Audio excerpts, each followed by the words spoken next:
Interview the second day of Preparedness Expo. A round of interviews. We're visiting our first one for today on Sunday, the 13th of April. State Representative from Oklahoma, yes. Charles Key. Hi, Jim. Pleasure to meet you, Charles. Meet you. I've seen you on some of these videos, Charles, about this Oklahoma City thing. If you mind, just give a little, I guess, a little summary of why you got involved in this issue.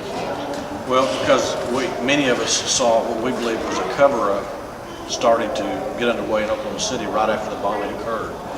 And we wanted the truth to be told about what happened there, and that's why we got involved. That's the short version.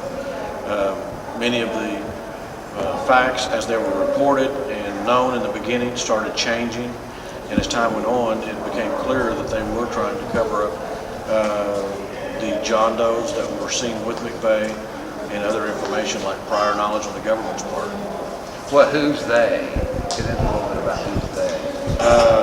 They, in regards to prior knowledge, would be the ATF. The ATF had an informant that they paid to go into Elham City compound, and during the course of her role as an ATF informant, which went from about the middle of '94 up until the first couple of months of 1995, she informed them in approximately February of '95, 2 months before the bombing, that two of the individuals by name and others were planning to bomb the Murrah Federal Building and two other buildings, and they were looking at the date of April 19th as their primary date. Let me ask you, Charles, since you've gotten involved in this issue, what basically, from your investigation and from your information you're getting, what exactly are you alleging in all of this? What do you see coming out of all of this? Well, just that the government, that some in the government, federal government, some of the federal government had prior knowledge about certain individuals that were going to attempt to bomb the Murrah Federal Building and other government buildings, but the Murrah Federal Building is specific. And they knew who these people were, they knew the date and dates that they were looking at, April 19th being at the top of the list, and that they didn't take sufficient measures to stop them. Knowing that far ahead of time, they should have done more than what we think that they attempted to do prior to the bombing, obviously, to keep it from happening, because now we have 168 people dead. What's the motive? Do you have a motive? I don't know what the motive is on the government's part to cover it up. Is that what you refer to? Yeah, well, you're right. Whatever you're allocating it, what's? Well, see, on my there'd be a tremendous liability for one thing, a monetary liability. And now you've got over 50 victims and survivors, family members from that bombing that have now filed a civil action alleging just that, what we've just talked about. So you have a tremendous monetary liability, but I think there's something even more important to some in the government to cover this up, and that is the liability that would ensue for the agents personally and for the agencies. For example, the ATF has already had some very significant problems the last few years with the way they've handled some cases like Waco, Ruby Ridge, some others. Some people think that their situation is they've got two strikes against them. If they have another major screw-up, to put it one way, then it's the third strike and they're out. They'll be eliminated as an agency and their responsibilities will be given to some other government agency. So it's purely survival on their part as an agency, as an individual officers to keep their jobs and what have you. Have you heard this theory? Now, there's several theories about all this, but one of them that I may lean toward is one that, like Ted Gunderson, who we've had on our program, some of these other ex-CIA, FBI agents, basically they're claiming that it could be a setup job an inside job by the feds to basically to create some chaos and whatnot, and condition the American public to accept this anti-terrorism bill that they were trying to ram down our throats, ultimately for this so-called New World Order that Clinton, Bush, and these people talking about. Okay, go ahead. First of all, what I've always said, part of the problem with any of us that have raised questions about this, anybody, is that part of the problem with not just the media, but the media and many other people in society is that we look at what we can believe first and what we think happened. We decide on the front end, and then we take the facts.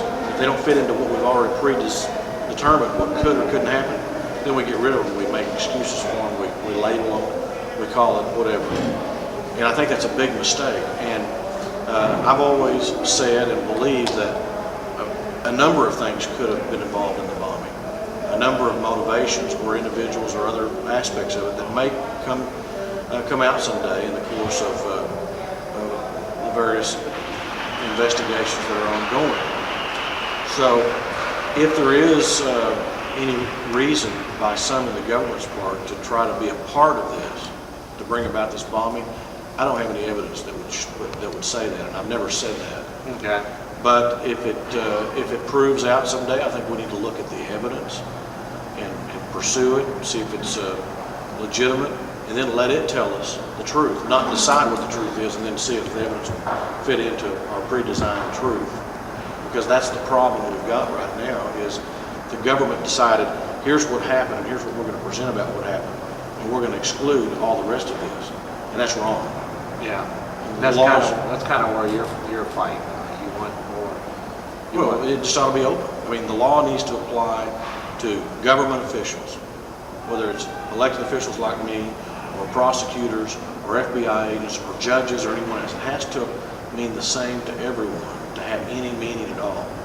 If it doesn't mean the same to everyone, it really has no meaning, except when certain government officials want to arbitrarily apply it to people from time to time. Are you suggesting that someone like yourself is being excluded from the process?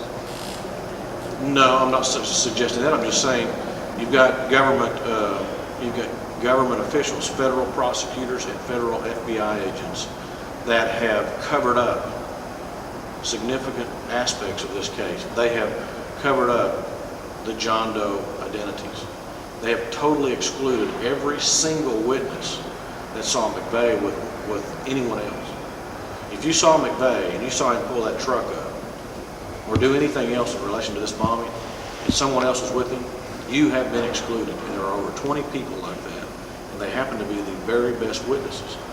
Well, the prosecutors don't have the legal right to do that. That's obstruction of justice. And that's what I mean by the laws have to mean the same to everyone. If we did that, if the average person kept information from a grand jury proceeding or a trial or an investigation, there's a likelihood that we would be charged with obstruction of justice and a few other charges thrown in for good measure. The same measure has to be applied to these federal prosecutors and FBI agents and every one of them. All of us have to have the same measure applied to us. And that's one of the things we're saying in this case. They have covered these things up, and they shouldn't have done it. It's wrong, and they need to be held accountable for it. What would you, to finalize it, and I appreciate you coming on the program. You bet. What would you say to finalize what you would strive to do and what you'd ultimately like to see come out of all this? Well, we just want the truth to come out like everyone else. We want the truth to be known, and the truth will then answer all the other questions. It will take care of justice being done. You can't have justice if you don't have the truth. You know, you can only have some justice, or maybe no justice at all. So if the truth is allowed to come out, the pieces will fit and fall so that justice, or the most justice we can have out of this case, or any case, can be done. That just simply means if McVeigh's guilty, then he's guilty. But let all the truth be told. It will tell us whether or not he's guilty or not. Likewise with Nichols and anyone else. But we know that there are other people that participated in bringing this about, and the people of Oklahoma City, and I know the people of this country, want everyone responsible to be brought to justice. And that would include if there's been any cover-up, in this case by federal agents or federal employees of any type or state, they should be brought to justice for playing a role in covering up. And that's what we want to happen, is just the truth to be brought out and justice to be done. Do you have a bill or something in the Oklahoma State Legislature or any type of, what type of We've got a county grand jury that will be hopefully impaneled in about